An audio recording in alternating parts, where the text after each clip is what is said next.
আসসালামু আলাইকুম। কেমন আছেন সবাই? আশা করি ভালো আছেন। ষষ্ঠ শ্রেণীর ইতিহাস ও সামাজিক বিজ্ঞান মূল্যায়ন প্রশ্ন ও উত্তর ২০২৪। আজকে যে পরীক্ষা সেটা হলো ১৫/৭/২০২৪ যে পরীক্ষা, সে প্রশ্ন এবং প্রশ্ন উত্তর আমি সুন্দর করে গুছিয়ে দেওয়ার চেষ্টা করেছি। চলুন প্রশ্ন এবং উত্তর দেখে নিই। ষান্মাসিক সামষ্টিক মূল্যায়ন ২০২৪ ইতিহাস ও সামাজিক বিজ্ঞান ষষ্ঠ শ্রেণী। মূল্যায়ন প্রজেক্টের নাম দায়িত্বশীল ভূমিকায় আমি। আমি প্রশ্ন পড়ছি না, কারণ প্রশ্ন পড়তে গেলে অনেক সময় হয়ে যাবে। তো আমি বরং মেন থিমগুলো বুঝিয়ে দিই, তাহলেই হবে। এটা আমাদের প্রথম একটা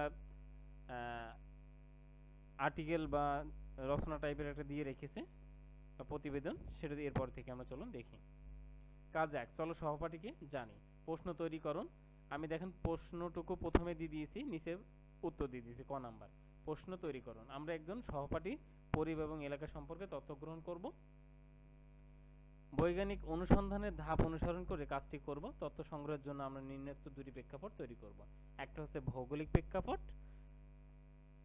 আর একটা হচ্ছে দেখেন প্রথমে হচ্ছে ছকের উপরে ছকে দেখেন ভৌগোলিক প্রেক্ষাপট আছে, আর একটা হচ্ছে সামাজিক ও সাংস্কৃতিক প্রেক্ষাপট আছে। চলুন আমরা দুইটাই দেখি। তো ভৌগোলিক প্রেক্ষাপটটা এখানে দিয়ে দিয়েছি।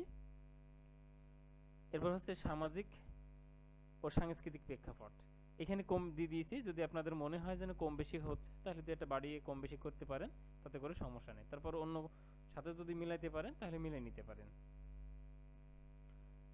প্রশ্নগুলো খাতায় উত্তরপত্র লিখব। এবং খ নাম্বার হচ্ছে জোড়া গঠন ও তথ্য সংগ্রহ। প্রশ্নটা উপরে রয়েছে, নিচের খ উত্তরটা আমি সরাসরি লিখে দিয়েছি। আমরা জোড়া গঠন করে সহপাঠীর কাছ থেকে সাক্ষাৎকারের মাধ্যমে তথ্য সংগ্রহ করব। এক অন্যের সাথে কাছ থেকে তথ্য সংগ্রহ করবে এবং প্রত্যেক সাক্ষাৎকারে ২০ মিনিট করে সময় নেব, অর্থাৎ দুটি সাক্ষাৎকার ৪০ মিনিটের মধ্যে শেষ করবে। এজন্য আমরা সহপাঠীর কাছ থেকে অনুমতি নেব এবং সাক্ষাৎকারের শেষে নিচে শর্তিতে মূল্যায়ন ও রুবিক্স খাতায় লিখে পূরণ করব। গ নাম্বার তথ্য সাজাই। প্রাপ্ত তথ্যকে বিশ্লেষণ করে উপরে উল্লেখিত দুটি প্রেক্ষাপটে সহপাঠীর আত্মপরিচয় বিবরণ লিখি। প্রদত্ত তথ্য বিশ্লেষণ করে উপরে উল্লেখিত দুটি প্রেক্ষাপট ও সহপাঠীর আত্মপরিচয় বিবরণ লিখবে। এটা লিখতে গেলে আপনার ঘ নাম্বারে চলে যেতে হবে। ঘ নাম্বারটা হচ্ছে এখানে যেহেতু ছক করতে বলেছে, আমি ছকটুকু করে দিয়েছি সুন্দর করে। এখানে যদি মনে করেন যে অন্য কিছু দিতে পারবেন, তবে এটা দিলে কোনো সমস্যা নেই। পুরো কাজ শেষে আমরা সহপাঠী কাজে মূল্যায়ন করব। এজন্য নিম্নোক্ত ছকটি খাতা তুলে কাজটি করব। মানদণ্ড চমৎকার, ভালো, গড়, উন্নতি, প্রয়োজন, দুর্বল। আপনাদের মতো করে যে ছক তৈরি করতে বলেছে শুধু, তাহলে আমরা সেটুকু শুধু করেছি। এই প্রকল্পটি আমাদেরকে সহপাঠীদের ভালোভাবে জানার সুযোগ করে দিবে এবং একে অপরের প্রতি আরো সহানুভূতিশীল হতে সাহায্য করবে। তারপরে চেয়েছে যে সতীর্থদের মূল্যায়ন রুবিক্স। আমরা সহপাঠীর নাম লিখব, আপনার সহপাঠীর নাম, তবে চেষ্টা করবেন ভালো আপনার যে সহপাঠী আপনি ইচ্ছা মতো দিতে পারেন, সমস্যা নেই। ইউনিক আইডি বা রোল নাম্বার যে কোনো একটা দিতে পারেন। এখানে ১ থেকে ৮ পর্যন্ত আছে। আমার যেগুলো মনে হয়েছে হ্যাঁ, সেগুলো আমি হ্যাঁ করেছি, যেগুলো না মনে হয়েছে সেটা আমি না করেছি। ওকে, এখানে যদি আপনার মনে হয় যেন ব্যতিক্রম কিছু হতে পারে, তাহলে আপনি সেটা একটু আপনি ইচ্ছা মতো করে দিতে পারেন, তাতে সমস্যা নেই। ওকে, কাজ ২, অতীত বর্তমানে সামাজিক অবস্থা। ক নাম্বার হচ্ছে, আমি আর উত্তর পড়ছি না,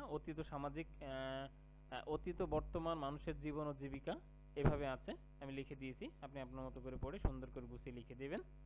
তারপরও যদি মনে হচ্ছে যেন একটু কম বেশি হতে পারে, তাহলে আপনি আরো দু একটা কথা বাড়ায় দিতে পারেন, বলতে পারেন। এর বিষয়বস্তু দিই অতীত এবং বাংলা অঞ্চলের জীবন ও জীবিকা, আর বর্তমানে আমরা শহরের এলাকার মানুষের জীবন ও জীবিকা। ১ জীবনযাত্রা, ২ হচ্ছে জীবিকা। জমিদার কৃষকের জেলে, তাঁতি ব্যবসায়ী, চাকরিজীবী ব্যবসায়ী, শিক্ষিত পেশাজীবী, কৃষক শ্রমিক।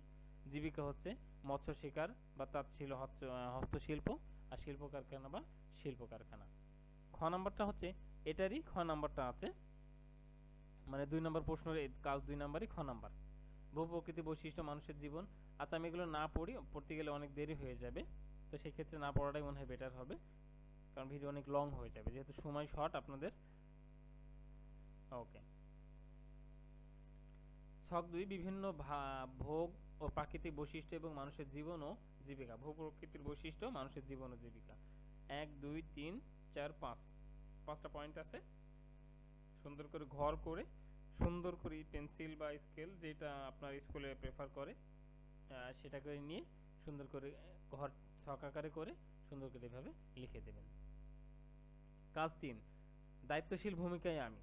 আত্মপ্রতিফলন। আমাদের সমাজে বিভিন্ন ভাষা সংস্কৃতি পেশাগত রীতিনীতি অনুসরণ করে মানুষের জীবন বসবাস করে সবার সাথে মিলেমিশে থাকার জন্য আমরা কয়েকটি ভাবনা, এই ভাবনাগুলো আমি এখানে তুলে দিয়েছি। আপনার যদি দুই একটা ভাবনা কম করতে পারেন, কম না করাটাই বেটার। যদি কোনো কিছু জুড়তে পারেন, যুক্ত করতে পারেন, তাহলে সেটা মনে হয় ভালো হবে। ওকে, যেহেতু আপনাদের 4-5 ঘন্টার পরীক্ষা, সেই ক্ষেত্রে আপনারা চেষ্টা করবেন সুন্দর করে গুছিয়ে কম বেশি করে লেখার জন্য। খ নাম্বার, আমরা 4 জনের একটি দল গঠন করব। দলে বসে আমরা ইতিমধ্যে যে আত্মপ্রতিফলন লিখেছি তা শেয়ার করব। এরপর সমাজে নানা রকম আত্মপরিচয়ের মাধ্যমে সাথে মিলেমিশে থাকার জন্য কার্যকরী নির্ধারণ করব। গ নাম্বার হলো প্রতিবেদনের বিষয়বস্তু। আমি কি কি করতে পারি? প্রতিবেশী ও সহপাঠীদের সাথে সুসম্পর্ক গড়ে তুলব, বিভিন্ন সম্প্রদায়ের উৎসব অনুষ্ঠানে অংশগ্রহণ করা, অন্যের মতামত সংস্কৃতির প্রতি শ্রদ্ধাশীল হওয়া, প্রয়োজনে সাহায্যের হাত বাড়ানো, অন্যের কষ্ট বা সমস্যাগুলো বোঝার চেষ্টা করা। এই 2 নম্বর হলো আমি কিভাবে বাস্তবায়ন করব? আমি প্রতিবেশীর সাথে নিয়মিত যোগাযোগ রাখবো এবং তাদের সাথে দুঃখে সুখে অংশীদার হব। যদি কেউ কোনো সমস্যায় পড়ে আমি নিজে থেকে সহায়তা করার চেষ্টা করব। 3 নাম্বার, আমরা সবাই একসাথে কি করতে পারি? এগুলো লিখবেন, পয়েন্ট করে লিখবেন। 4 নাম্বার, আমরা কিভাবে বাস্তবায়ন করব? আমরা স্কুল এবং পড়ার একটি সাংস্কৃতিক বিনিময় অনুষ্ঠানের আয়োজন করব, যেখানে বিভিন্ন সম্প্রদায়ের মানুষ তাদের সাংস্কৃতিক পোশাক এবং খাবার সম্পর্কে জানাবে। এতে করে একে অপরের প্রতি শ্রদ্ধা এবং বোঝাপড়া বৃদ্ধি পাবে। তো এই ছিল পুরো প্রশ্ন, এই ছিল পুরো সমাজ ষষ্ঠ শ্রেণী যে 15 তারিখে যে পরীক্ষা সেটা। তো ইতিহাস ও সামাজিক বিজ্ঞান যে পরীক্ষাটা ছিল সেটা।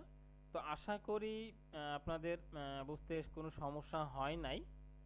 আর তারপরে যদি মনে হয় যেন কোনো সমস্যা, তাহলে আমার কমেন্টে জানাবেন, চেষ্টা করব সেটার আগে সমাধান করে দেওয়ার জন্য।